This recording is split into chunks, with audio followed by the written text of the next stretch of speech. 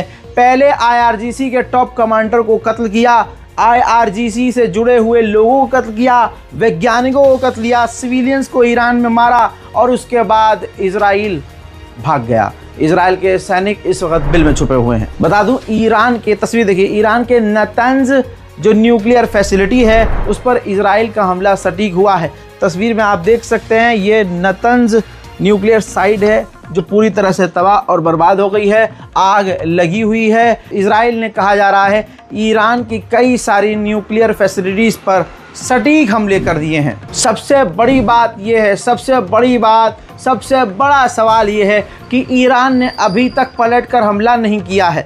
कई वजह हैं। जो ईरान की टॉप लेवल की जो फौज है उसके कमांडर जो हैं IRGC के जनरल सलामी, वही मारे गए हैं। टॉप लेवल का बंदा ही मार दिया, तो अब क्या होगा? शायद इसलिए डिले हो रहा है। खबर ये भी आ रही है कि अभी जो है खामनाई और टॉप लीडर इस वक्त मीटिंग कर रहे हैं और सिक्योर लोकेशन पर चले गए हैं। देखिए, इजराइल ने यह भी कंफर्म कर दिया है कि ये एक दिन का हमला नहीं है, हम लगातार अब कई दिन तक ईरान पर हमला करेंगे। अब ये ईरान के दोस्तों नाक की बात है, ईरान की फौज के लीडर को और टॉप कमांडरों को आधे घंटे में इजराइल ने मार डाला। अब ईरान क्या करेगा? क्या अभी भी सिर्फ धमकी से ही काम चलाएगा? खबर आपको बता दूं कि ईरान के फौज के IRGC के हेडक्वार्टर्स पर भी इजराइल ने हमला किया। यानी एक मुल्क एक घंटे के अंदर दूसरे मुल्क के तमाम टॉप लीडर्स पर हमला कर देता है और तमाम सिक्योर जगह पर हमला कर देता है। ईरान के एयर डिफेंस सिस्टम एक्टिव हैं, लेकिन अभी भी किसी तरह से ईरान ने हमला नहीं किया है।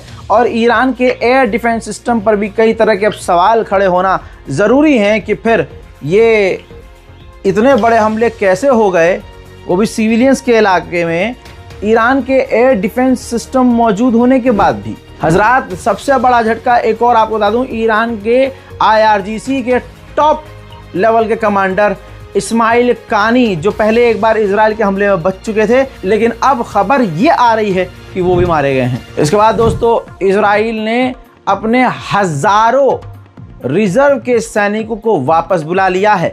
इजराइल को अब ये इंतज़ार है कि ईरान पलटकर हमला करेगा। IDF के अधिकारी ने कहा है कि हिजबुल्लाह के साथ जो हमने 10 दिन में किया था, ईरान के साथ हमने 10 मिनट में कर दिया है। हजरात, कहा यह जा रहा है कि मूसाद का भी इस हमले में बड़ा रोल था।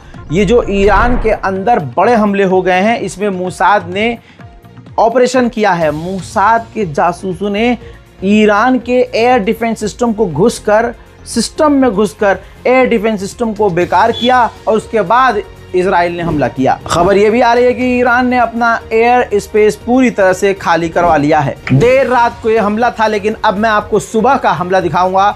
सुबह हमले के बाद का जो मंजर है वो आपको दिखाऊंगा, जिससे आपके दिल और दिमाग में कोई शक न हो कि ईरान के ऊपर ये कितना बड़ा हमला था। तबाही का मंजर आपके सामने।